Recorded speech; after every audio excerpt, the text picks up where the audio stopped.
Hey everybody, this is Lord Magicus, and this is the final round of Mono Blue Devotion and Pioneer.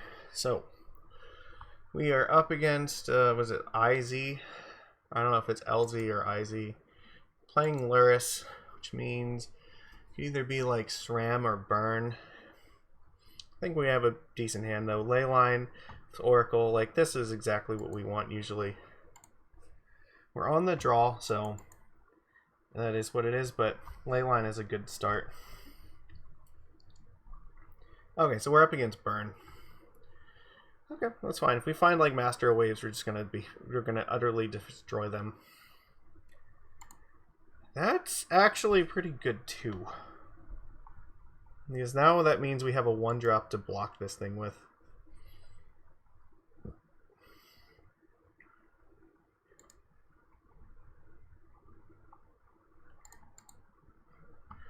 I'm not going to bounce it either. I'm going to make them waste burn spells in this thing.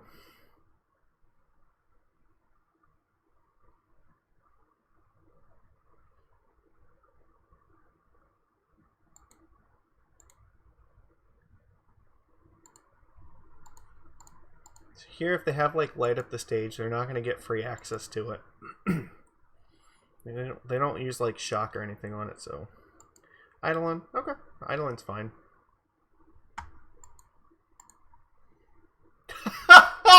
Yes! Oh, fuck me. No, I guess the opposite of that. Well, I don't know what the opposite of fuck me is, but like, whatever that is, that. We got turn 3 Master Waves ready.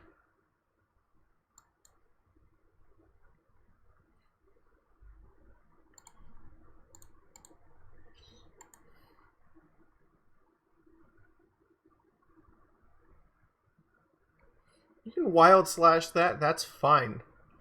That's not the one I'm concerned with living. I just need this Oracle to live so that I can slam Master Waves.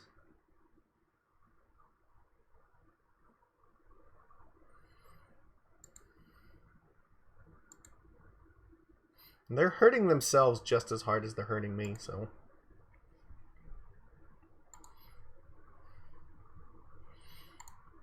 Oh my god, what did I do? I didn't cast the fucking Thassa's Oracle. I'm so stupid.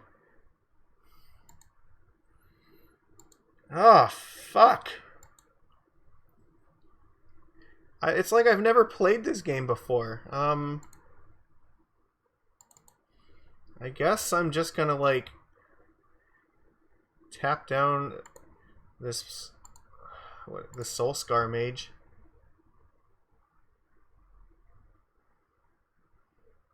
Whatever.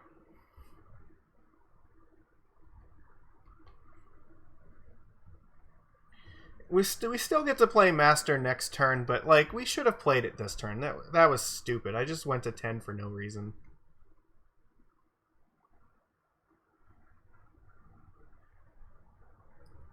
But we're gonna get 3 tokens at instant speed, so I don't think they're gonna be able to do much about it.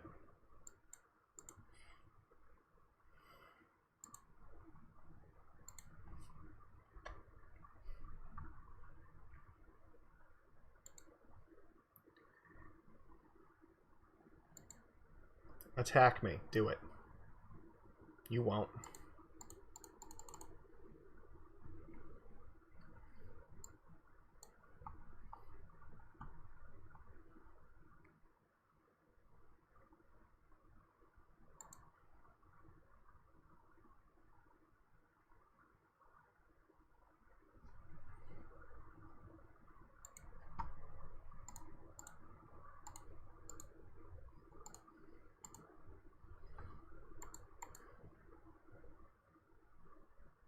Not gonna walk into a stomp here.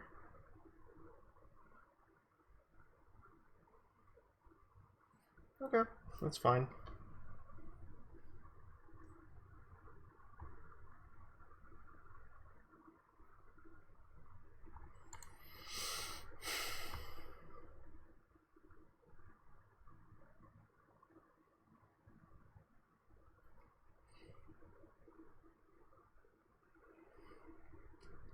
Actually, I might be kind of screwed here now. Here's the thing, they can attack me, and if they cast, like, any spell, I'm gonna die. Yeah, I've totally thrown this game away because I didn't, like... I totally did not play Master in turn 3, and now that's cost me way too much. And, like, I should be at 10 right now, and I'm not. Now the problem is they can just attack with everything, and I'm gonna die. Like, I can play this Thassa's Oracle and go to 4 and, like, block 2 things, but if they have a burn spell, I'm still dead.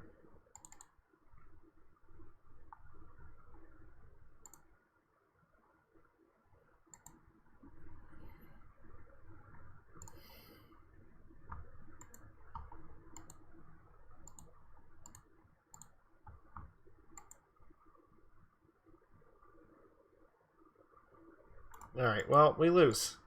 I totally punted that game super hard. Oh my god, what a mistake. I clicked through their end step without even realizing it and, like, totally and completely screwed myself. Alright, well, this is where we want Faithful instead of Sailor for sure. And honestly, Imprisoned in the Moon is not terrible here. I don't think Disruption is, like, that good. Let's take 2 of these. And I have to take out 1 more card. Ugh, fuck. What do I want to take out? Definitely not Master Wave, so... I have to be careful. I don't want to, like, cut lands. Fae is fine. Yeah, Baron is probably, like, less fine. I can't believe I punted that so hard. That's embarrassing. Like, that should have been an easy clap for us, and we just, like, nope. Alright, we'll keep this.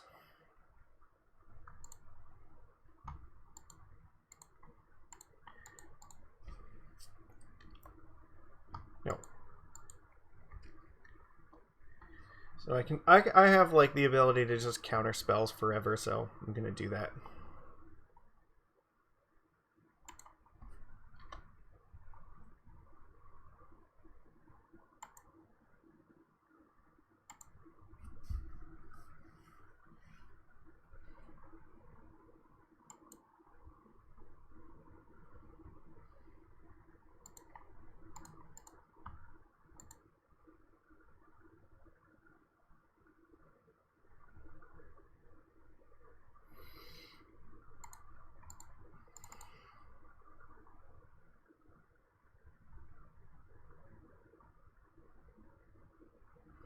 If you want to kill it, you're going to have to invest a little bit more.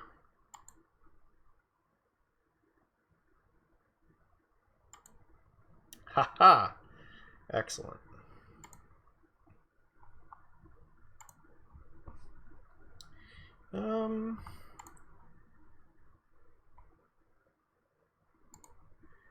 I think we just pass here.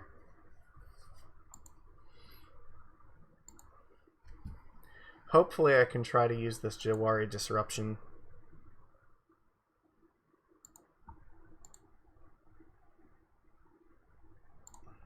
I guess this one.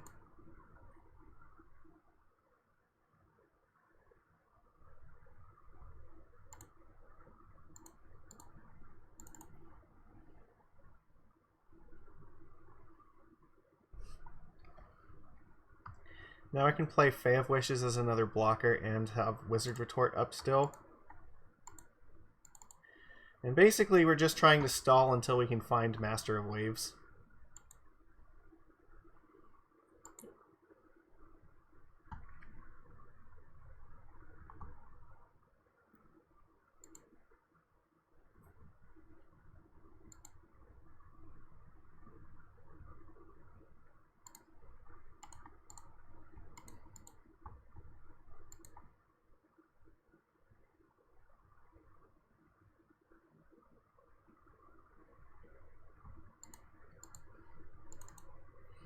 Nope. Alright, we need to find something that's not land.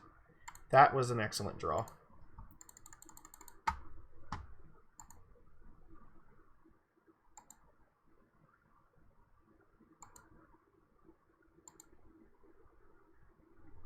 Do I start going on the offensive? I don't think that it's time for that just yet. This Trickster is going to help us, though.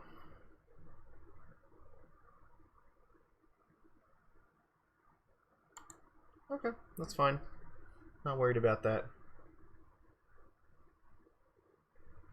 Lightning Strike on Gadwick, sure.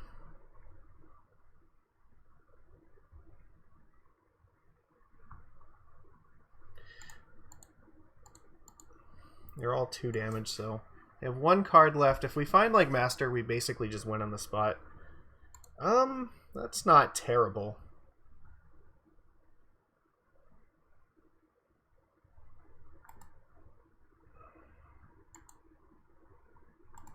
Is there anything worth getting from our sideboard here? Not really. So probably... Alright, they might get Luris, so... I think I just hold on to this Imprisoned in the Moon right now. They put Luris in their hand. I definitely want to keep an answer to it.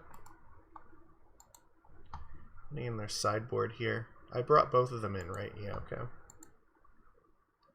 At least Trickster can eat one of these things now.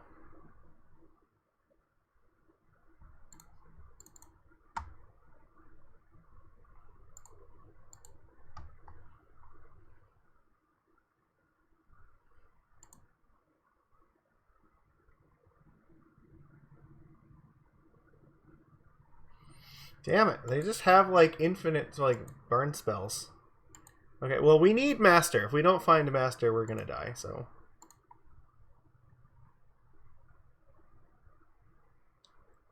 Wait, what happened? I targeted Lava Runner. Oh, come on! I targeted Lava Runner with Merfolk Trickster, right? So... This should not have its power. That's not fair.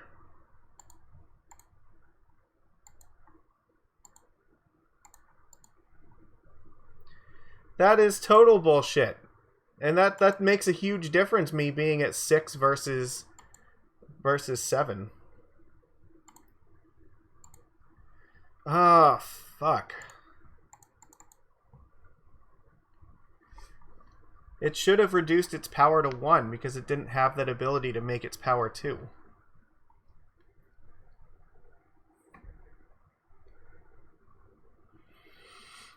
I have to have Master. Like, that's the only card that can save me here.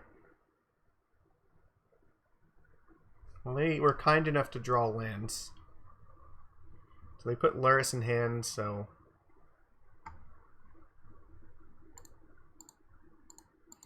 It's okay. Maybe we're just going to flood out and die.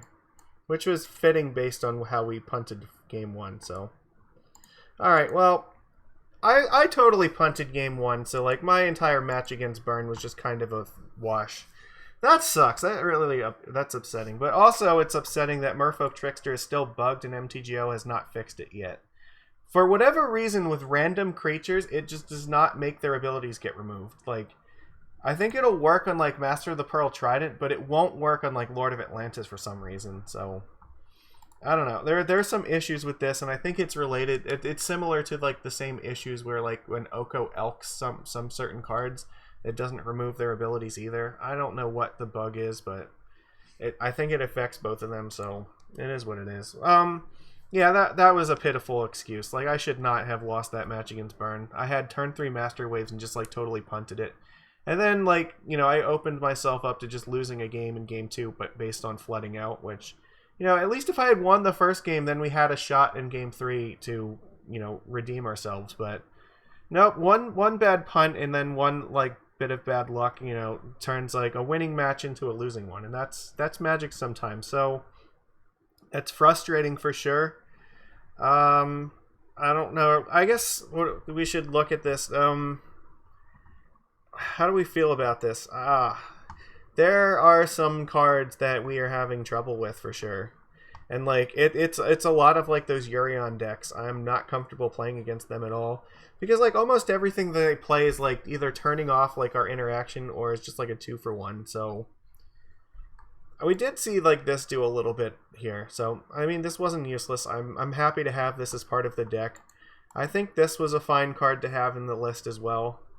What else can I say? I don't think we really saw a whole lot out of Sailor.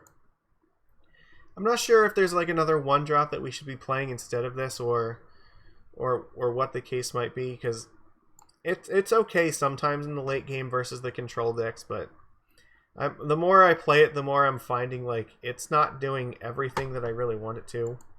So I mean, I don't know, maybe we should just play like more 2-drops, or maybe we could bring this back in to the main deck to just enable like Wizard's Retort more often.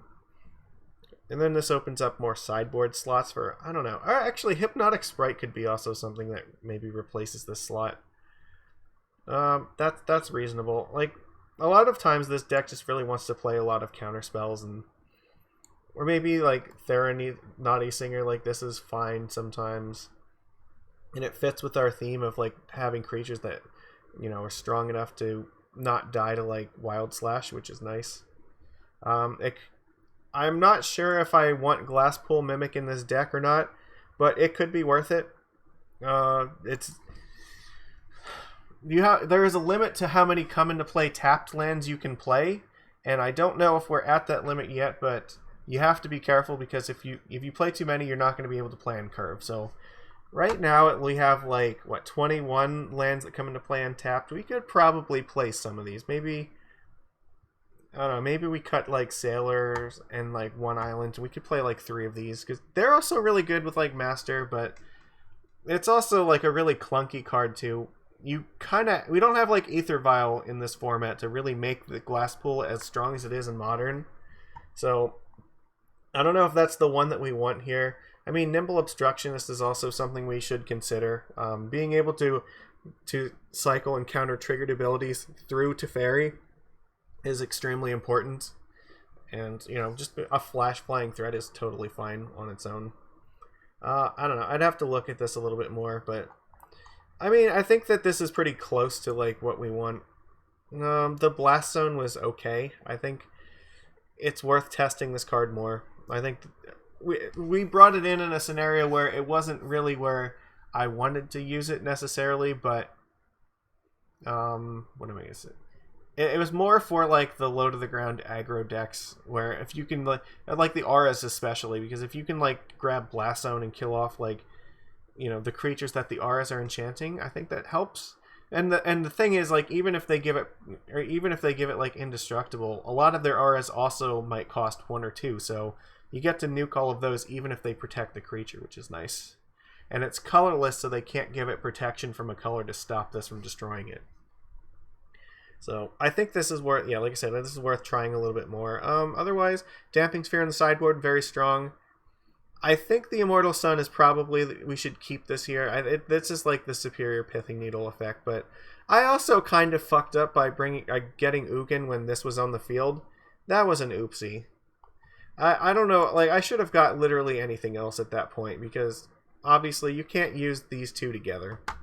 So that was sort of a non-bow. Yeah, I don't know. I don't want to take out a needle effect, but I also want to have at least 2 powerful things to get from the sideboard. So I'm not sure, like, maybe these are okay like this, but it's also possible like Sky Sovereign is fine too. This kills like, yeah, this kills creatures. It deals damage to planeswalkers, which is nice, and you know, a 6/5 flying creature is always fine, and that bolts things whenever it attacks. That seems perfectly reasonable. The other card that like I've also thought about, maybe instead of like 1 Imprisoned in the Moon, we could also play like an Ugin the Ineffable. The only thing though is this is going to cost 6 mana in order to get rid of 1 permanent, which not the best in the world. It does make some of the other artifact, like if we ever got like Ugin the Spirit Dragon, it makes that one cheaper, but probably you're not wishing for both of them in the same game. But you know, this is something to keep in mind. Like, I wanted this card, you know, to deal with some of the creatures and planeswalkers. I think it's okay. It's not necessarily the best. Ratchet Bomb is something else that we could consider for this, but it kind of like is in the middle between Blast Zone and Imprisoned in the Moon. So I'm not sure about that one yet. You know, there is still the possibility Soul Guide Lantern can be in here instead of maybe Crypt or Ashiok. I like Ashiok though, because it has some utility against decks other than just pure graveyard decks, so there is that to consider.